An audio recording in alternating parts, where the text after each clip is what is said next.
not. We are not chinks. We are not. We are not gooks. We are not. We are not COVID. We are not. And we are not a virus. We are not. We are human beings.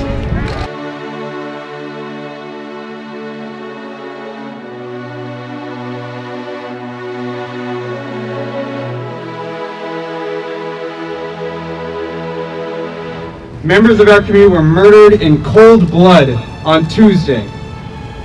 They were Asian, they were women.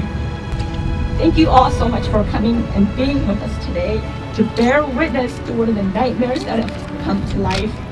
To be a woman, to be an immigrant, to be Asian, to work during a global pandemic is to risk so much. Tuesday, a white supremacist drove to 3 different Asian spas and killed 8 people. Drove miles and miles, got out of his car, calmly, as showed in the videos, had his gun, and went into an Asian business looking to kill Asians. And then he did it again.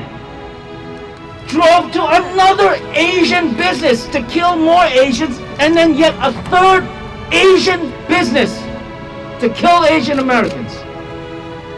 And there's a question as to whether this is a hate crime. That is absolutely outrageous.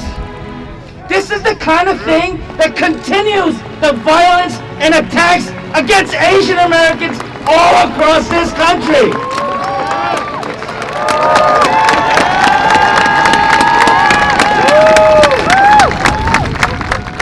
Our hearts ache to the so many, unfortunately so many Asian Americans who have been assaulted and brutalized over the last year. And we, the people of America, of every different background and philosophy and race and creed and gender and orientation, come together and say, we will not let bigotry prevail against Asian Americans or any American. We know that violence and bigotry against one is violence and bigotry against all. We stand firm. No more hate! No more hate! No more hate! No more hate! Today, I don't stand before you as an activist. And I say to my dear Asian American sisters and brothers that I stand here before you as your neighbor. I played with you in the streets of New York City. And when the government decided that Arab Americans were white, I told them I wasn't white, I was Asian. I was West Asian. And I was welcomed into the arms of the Asian American community.